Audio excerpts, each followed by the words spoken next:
But Dave, let's move on. Let's talk about some NBA news. Talking right team, wrong card. That one was from yesterday. There we go. John Collins trade rumors, Dave, is it was put out today via Bleacher Report.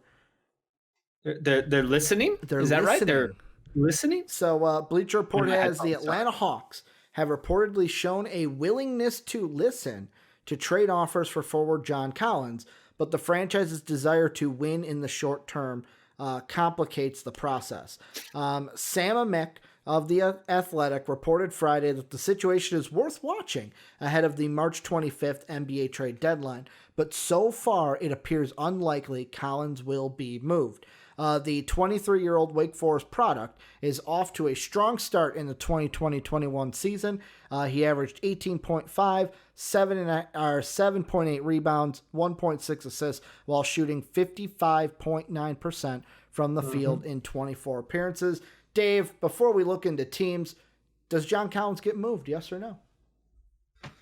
The fact that they have not given him that extension screams I don't know what else they're looking for him to prove. Unless it was this whole chemistry thing that may have started up or leaked publicly with him and Trey just a little bit start of the year. Frustration of like, this offense fucking sucks. Like, we get it. You want the ball in your hands. He wants the ball in his hands.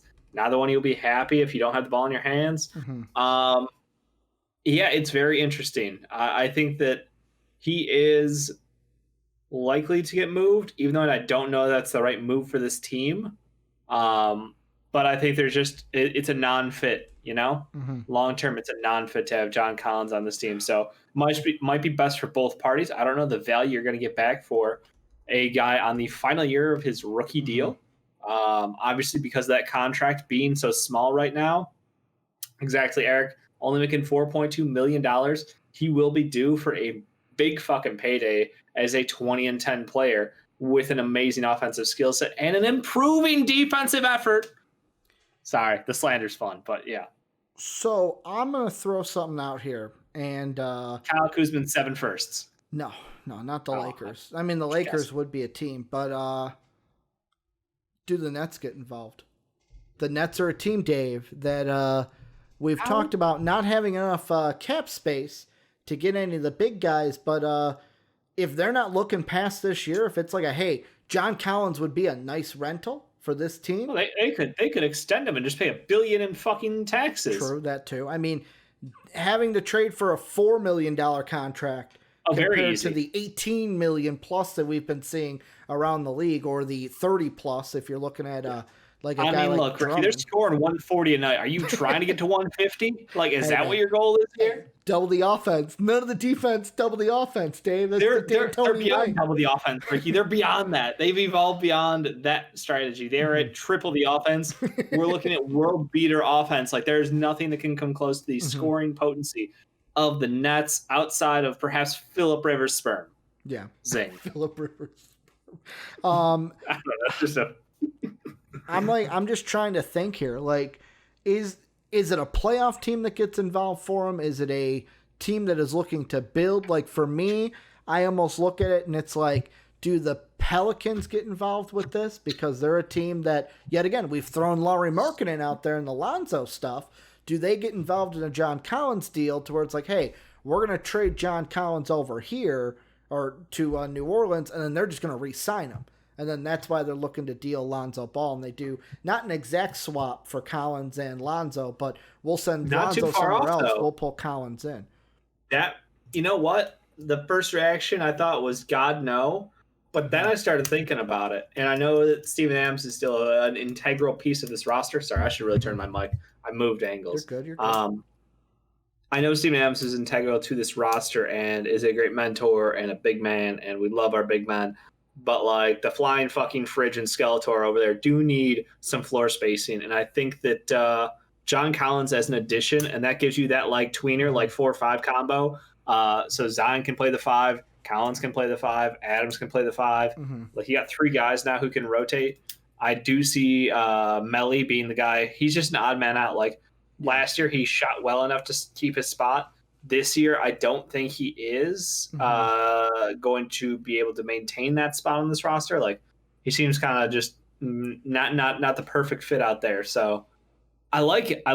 I think Lonzo Ball plus pick is probably about the right asking price. Now, and the Hawks, yeah, you get Lonzo Ball, well, and someone who can play next to Trey and defend and learn from literally his fucking mentor and Rajon Rondo. Should be his mentor. It's not actually, but like if you're trying to paint a perfect picture for how Lonzo Ball gets to the next level, it's talking to Rajon Rondo, picking that fucking melon. So the only thing that is a minor linchpin, and yet again, you can get a third team involved or make it work between two, is because of the contracts, because Lonzo's making 11 mil to John Collins is 4. The Hawks would still need to add 3.6 million. I think they got a billion guys on that fucking team who aren't playing. Yeah. So like Chris Dunn. Chris Dunn would work. That'd be 4.7. I literally went to the bottom of the roster in my mind, and Chris Dunn was there. Yeah, I don't know if I should feel bad about that. That would work. I know he's been hurt. Yeah. So that would work contractually too. Dunn and Collins for Lonzo. Yeah. Would work straight up. I don't know if there's picks involved in that. Lonzo, the Pelicans would have to include pick. Okay. One pick probably. Like I said, restricted first, like lotto or top 10. Yeah. Maybe this year, maybe next year, because of the Hawks being the Hawks with their contracts. Like they could want a future further down the line to set themselves up contractually to not be in like that, like we got to fucking pay everybody all at once moment. Yeah. So, but yeah, I think that would be a win-win. Lonzo's been playing excellently though, so the Pelicans, like, I don't think they're eager to move him at this point as they were in the past, but I still think that John Collins is a massive add and a floor spacer, perfect in theory, next to the flying fridge himself and Zion Williamson. So, yeah. So the other thing, I ain't gonna do it. I was looking at the Jazz. Like, I'm looking at these playoff teams, right? And it's like, the Sixers have said they've been looking for the exact quote I thought I said was they would be interested in trading for a veteran power forward. I mean, I know that like you look at John Collins and he's not like the first thing you think of as veteran, but like he's not. Would this intrigue the 76ers? Or is this something to where it's like, no, we want a more proven vet because we're going into a playoff run, and John Collins hasn't had the playoff experience because he's been playing with Atlanta? I think John Collins would be great on the Sixers. I don't know if the Sixers would be able to get a deal done with the Hawks is reasonable because obviously you have the in-conference level of competition there of like, are we really going to give a 20-10 kid to this team? And again, Sixers don't have the money necessarily. I don't think they would go $1 billion over in cap to re-sign him. So I think that's why they're saying I think that's why they're targeting veteran, because of like just the money doesn't make sense for them to go after John Collins. And I don't think the Hawks would do a deal with them necessarily. That the price wouldn't get done, or they wouldn't meet in the middle, I should say. Yeah, I mean, obviously the Lakers and Clippers, they're gonna call. They'll probably everybody's call. Gonna try to pick the bones. Yeah. There's two teams that I think that would be interesting. Yet again, don't think a deal gets done. The first one's the Trailblazers. Reasons why I bring up the Trailblazers is, yet again, getting John Collins on the team doesn't necessarily make them like a finals favorite, but could it become a thing of, hey, we're going to trade for you, we're going to let you play with this team, then like you said, Dave, we don't care about going over, we're going to give you your money, we will go over that cap to keep you, and then Zach Collins, you're gone. Because Zach Collins injured, they would basically let him walk because if I'm not mistaken, he's on the last same year. They deal. were drafted in the same year. Yeah. So would that be something that you think about if you're Portland? Replacing that would be interesting. Yes. Collins I think Collins. Portland would love the idea of having like I said, Collins would be a great fit there. Let me clarify. John Collins would be a great fit there. The scoring's there.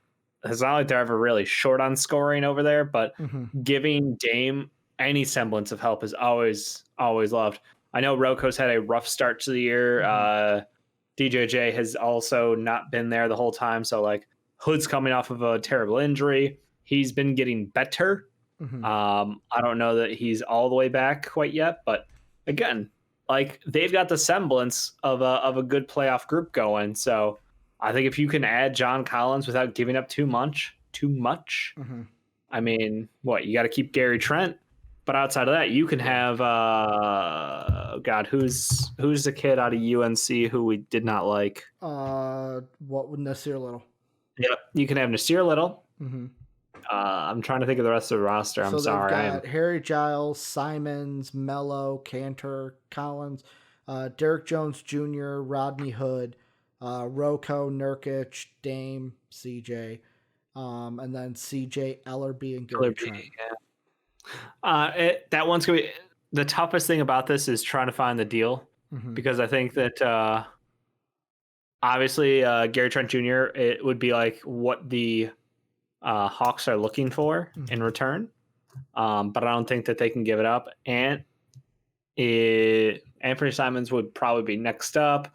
Again, they don't have any other backup point guards, so they can't make that deal happen unless they got somebody in the G League, which they might. I'm not 100% on. I'd have to go back and check. But like, they also don't have their pick this year, the Blazers, so it would have to be the 2022 pick that they're giving up if a pick's involved. Yes, I mean they have their 2023, otherwise they can't give it up. But yeah, I don't know. They've got futures on futures. But yeah, point being, I think that would fit team-wise. I don't think that there's the value that will match.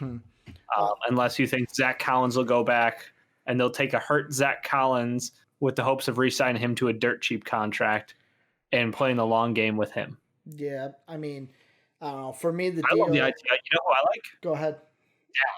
Dallas. Okay. Dallas needs a big they can rely on. KP is teetering on injuries every fucking game. Someone help Luka. This was the highest powered offense in basketball history last year. I know this year they got off to a slow start because both Luka and another player on the team both were like, hey, we couldn't work out because of COVID. So the season, literally, they are just finally getting into like excellent game shape again. But I think they lost Dwight Powell, right? He's injured. He's out for the year after they just re-signed him to a 3-year, like $30 million deal. Or was that last year? My years are all blending, right? I'm looking it up. I'm fact checking you. I'm throwing out a lot of names, a lot of numbers. So I appreciate. I appreciate the. Not seeing anything on a Dwight Powell injury right now. Okay. Yeah, that might have been last year for Dwight last Powell. Year. Yeah. So hey, they're all healthy. That's great, but like what crazy? What are you trying to get for then if you're the Hawks in this case? Because the Mavs don't have futures. They gave most of them up to the Knicks. You would still need the $4 million to move over. Like, what kind of player are you looking for? Tyrell Terry, Josh Green, and future picks. Okay. Both of those should work, I think. Yeah, Tyrell Terry and Josh Green work for John Collins.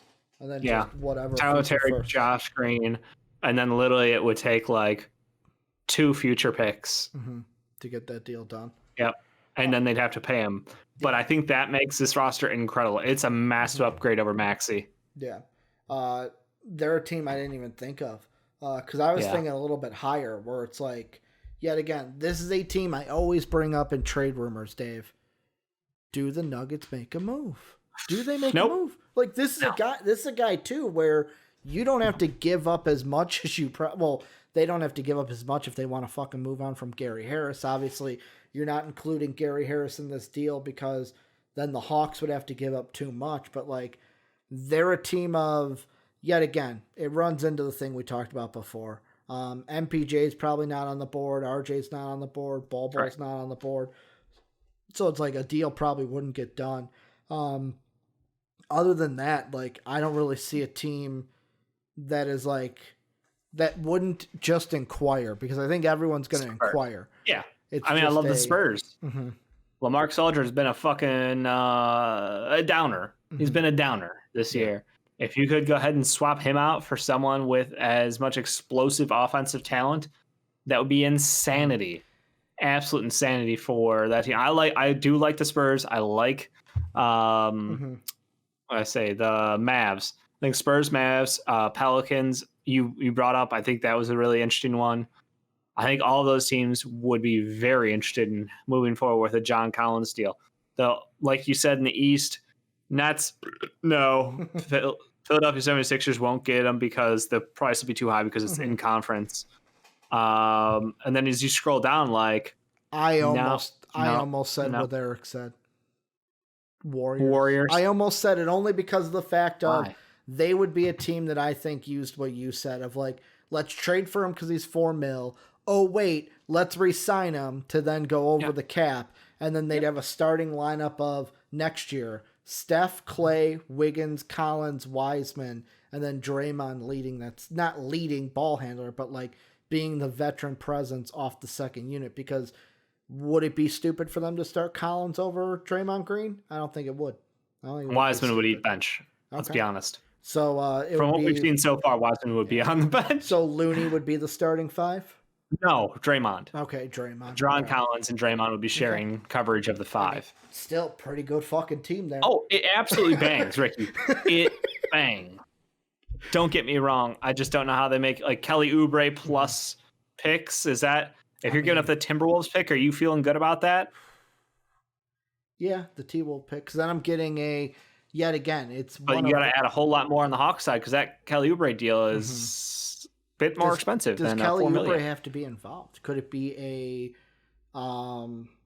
let's see, a fucking like Juan Toscano Anderson?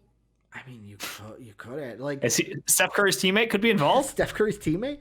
The ones that they have lower on the contract, Eric Paschall, I believe he was with the Hawks though. They wouldn't want him back. Damon Lee, Marquise Chris, Jordan Poole, Brad Wanamaker, Kent Bazemore. Those guys are all under $2.3 million.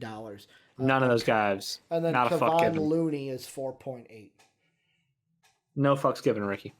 Yeah. So maybe Kelly Oubre and then get a third team involved or get a third team involved so the Hawks can send shit to the third team for maybe like a second or two because like obviously it's not a ton. Like basically it's like $10 million in cash you would have to move. Off of other pieces would be involved, but I do agree. Like, yes, the Warriors. Again, you're right. Any smart team worth their fucking bread is trying to get John Collins. The only thing I feel bad for here is like the Hawks, who seemingly are in a lose-lose. Like, if they decide to keep John Collins and pay him, people are going to be like, "Man, he doesn't fit your team anymore." Like the way you rebuilt with all these, young shooting wings and these two-way players. Like, how does he fit next to Clint Capella? Da da da da da. And then if you let him walk and he excels somewhere else, look how fucking dumb you are. Yeah. You couldn't make that work. Like you're OKC all over you, and you had 3 fucking MVPs on your roster, and you couldn't win dick. Yeah, I feel like this is headed towards a no trade. They match whatever offer. He's going to be a Hawk next year. He's staying. They'll work it out. Yeah, we can. I think their coach is gone. Maybe Lord Pierce is gone. Last thing I will throw out because I did work a trade out for it is Kelly Oubre for Tony Snell and John Collins. Add the picks however you want, going from the Warriors to the Hawks. Multiple picks. Would you do that if you were the Hawks? Would you give up John Collins and Tony Snell? Yeah, Tony Snell means nothing to me. He means literally nothing. He's contract filler. We both say it's a contract filler.